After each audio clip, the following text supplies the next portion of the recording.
So not bad on Friday's video report. A perfect 3-0 sweep gave you the Clippers and the NBA, two easy college basketball winners, Boise State and Iowa. Did I not tell you that Nebraska would have a big letdown after that upset of number one Purdue? And then, of course, my best bet yesterday, where I'm on an absolute tear in both college basketball and the NBA. I said I found an undervalued favorite in the NBA that would easily win by double digits, and the Jazz laying 3 at home against Toronto only beat up the Raptors by 32 points. But, it just goes to show you, I always remember the Garden Party song back in 1971. It was a big hit by Rick Nelson, the late Rick Nelson. There's a lyric in that song that goes, "You can't please everyone, so you just got to please yourself." Because some bimbo by the name of Karen, and yes, I'm calling you a bimbo, Karen, because I'm God at this video report and I can do whatever I want.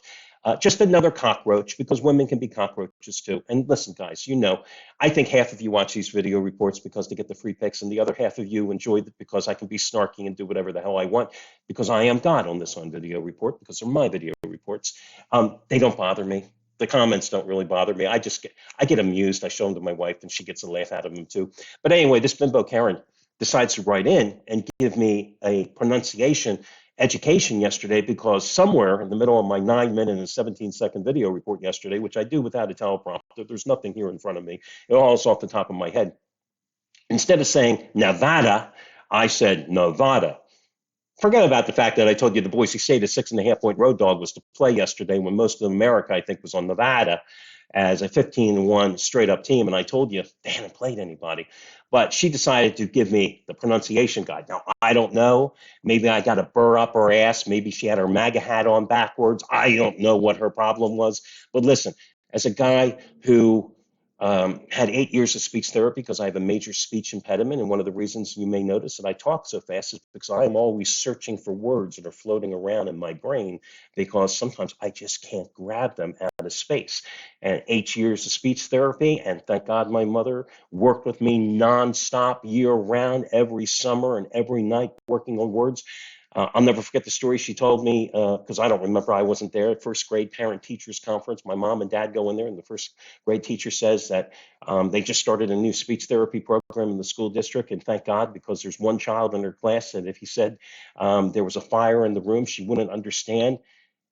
And when they had their private conference, she said, "I'm referring to your son." And they were shocked, because, parents don't often, they understand children more than others. So, so 8 years of speech therapy, and I think I did pretty good for myself. Had a national radio show, worked in TV for, 9 years. So, Karen, I'm really, really sorry I mispronounced your state. And just for the hell of it, I can say Nevada instead of Nevada anytime I damn well please. Oh, I'm having so much fun today, I got to tell you. Okay, let's see who we can piss off next. Listen, over the course of this football season, many bozos, Alan in Boise, I'm talking to you. Jerome Powell, I'm talking to you. Yes, people, listen, when you write in and I think you're a cockroach, I'm going to start naming your names. Alan in that duplex in Boise. By the way, what voice do you have, since you've never been a customer on my site? And the next time you write in, I'm going to give out your last name. Maybe I'll give out your address too. No, I'm just kidding, Alan, because you're a moron. Am I on a roll today? Anyway, listen, so many times I tell you at the beginning of the season, in week number 1 of the NFL season, I tell you that at the end of the year, favorites and underdogs, there will be a spread of less than 20 games usually. I've been doing this for over 30 years, and yet repeatedly, morons will write in and say, "Oh, you're betting too many favorites. You're using too many favorites. The dogs are the way to go." Everything is cyclical when it comes to sports gambling, especially in football. You will see streaks like you saw this year, where on Monday nights the dogs get on incredible rolls, where the unders get on incredible rolls. You will see morons write in, and I read the comments, and, "Oh, the chalks. No, you're betting too many chalks." But it's BS. So, guys, here's the bottom line. We had 272 regular season games. The favorites finished 15 games over 500 for the season, which means conversely, the underdogs finished 15 games under 500 for the season. Listen, you bet all those favorites, 52.9%. Conversely, the underdogs finished under 50%. Every card on a Sunday, You'll find favorites that are going to cover and underdogs that are going to cover. There was a jerk off that I used to work with that constantly said, "Oh, you bet the dogs. You bet the dogs. That's how you make money in the NFL." And he sounded like that, by the way. He's a cartoon character. I should really name his name. Nah, but he's a phony, and then I give him publicity. I make him money, and he doesn't make any money in this business. He's a con man too in this business too, and he's popular. It shocks me, but yeah, favorites and dogs. 15, 20 games at the end of a 272 game season that we just had. It always comes out that way. By the way, road chalks were 9 games over 500. Home chalks were 6 games over 500. So with that being said, let's get to today's complimentary plays. And as you know, in the NFL, here on the video report over the past 12 weeks, 42, 21, and 1. My free selections in the NFL. Today, I'll be honest with you. If these 2 games were being played on any Sunday over the past 18 weeks, I would not use them or even consider them as a best bet. My best bet today, it's back in basketball. It's in the college ranks. It's my top-rated 15-time basketball winner, number 20 out of 29. I found a team that is coming off a loss. They're back at home, and I think they're going to win and cover and win this game by at least 15 points. And it's my basketball winner, number 23 out of 33 over the past 7 weeks. And by the way, it's the half-price play of the day. If you want it, the coupon, let's be original, half, HALF. That's the best bet on the board. I am not a slave to the schedule, as I've said repeatedly. Yes, I'm a capitalist. We can make a lot more. I can make a lot more money by selling football today. But again, I am not a slave to the schedule, and neither one of these games I think are that good. So the first game, and I'll do these in reverse chronological order. The Chiefs minus 4.5 at home against Miami. We know what happened in the regular season meetings, right? Last week, I went against Miami, had Buffalo as a raise the bar 20-dime release. And luckily cashed in with the Bills, right? Didn't look good. But the whole reason, the genesis behind that play, and the times that I've gone against Miami this year repeatedly is because Miami has sucked when they have played teams that have 500 records or better, going 1-4 against them this year. 1-5 against them this year. And the point differential in those games, to show you how bad the Dolphins have played, minus 91 points. That is the biggest differential in all the teams playing in the postseason against teams with 500 or better records. The Dolphins at the bottom of the barrel. By the way, the Ravens are at the top of the heap. I think they're like plus 100 and some points. Now you're asking Miami to go into a horrible weather condition. Jalen Waddle, if he plays, will he be what percentage healthy? We already know that Tyreek Hill is not going to be bothered by the weather. I mean, he played with the Chiefs all those years. But he has not been 100% healthy for weeks because of that high ankle sprain. The problem I have with this game, and I'm going to go with the Chiefs, but I don't like the Chiefs because we have been waiting all season long. And how many times have you said it as well? Sooner or later, Patrick Mahomes is going to have that breakout game. It's going to be this week. It's going to be this week. Sooner or later, that Chiefs offense is going to explode. What? Did Andy Reid reach into his magic bag and say, hey, guys, it's 2022. It's going to happen now. It's not. It's not. That offense is broken. It's not going to happen. But I do believe that the Chiefs are going to be the more effective team here running the ball. The Dolphins have offensive line problems. They have not been able to run the ball consistently here against good teams. And I believe the passing game will break down here today with Tua playing outside. So I would go ahead and take the Chiefs minus the 4.5 points. I would buy down the half point in this situation. Of course, I'm not going to watch the game because I'm not going to be forced to buy my Peacock subscription, but that was a subject that we addressed yesterday. I want to come back to the total on that game.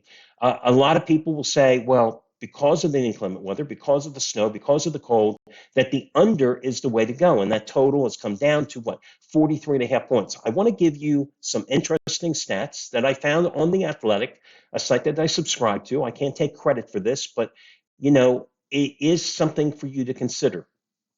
When you have, and I've just got, now this is something I had to write down because there's so many numbers here.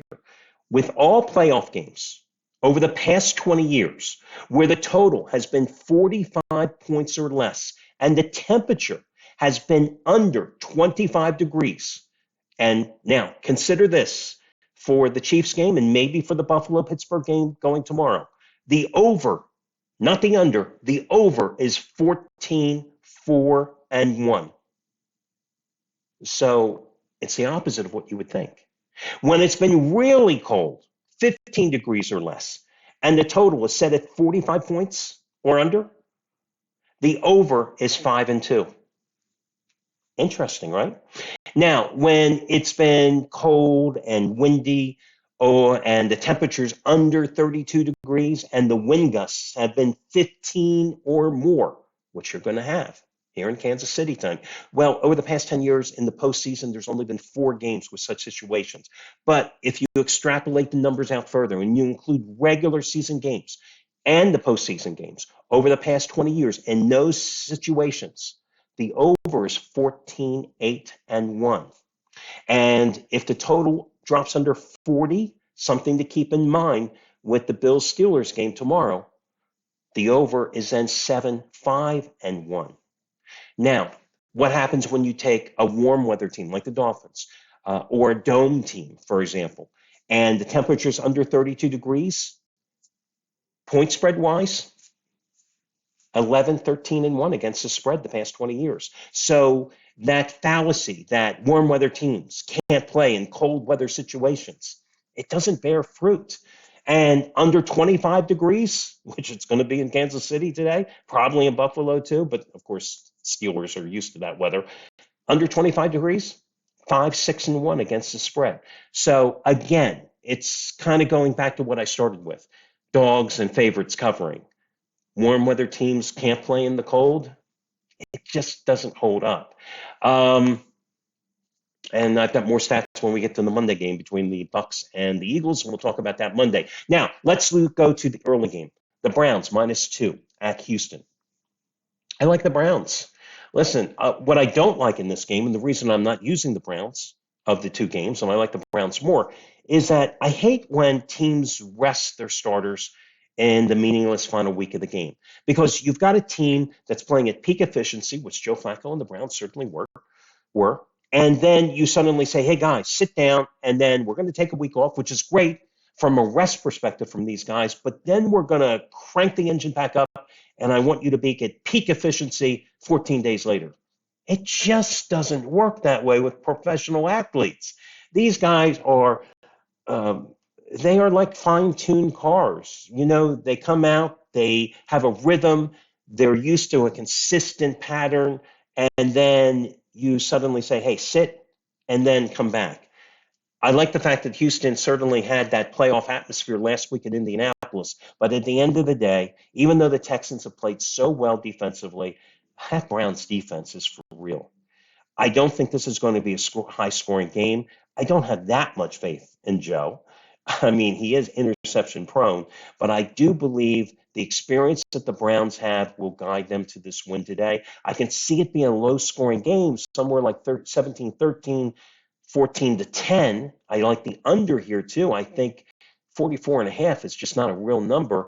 So if I had to rate today's plays, I would go Browns, then the Chiefs, and the totals, I really don't care about what happens to the Chiefs Dolphins, but I just have a hunch, that the Browns-Texans stay under. But again, the Browns and then the Chiefs, that's the way I would go today. And listen, guys, I wish you well, and we'll be back here tomorrow to talk about the good games. I think tomorrow's games are going to be the more entertaining games. Wish you well. Talk to you again tomorrow, and see you then.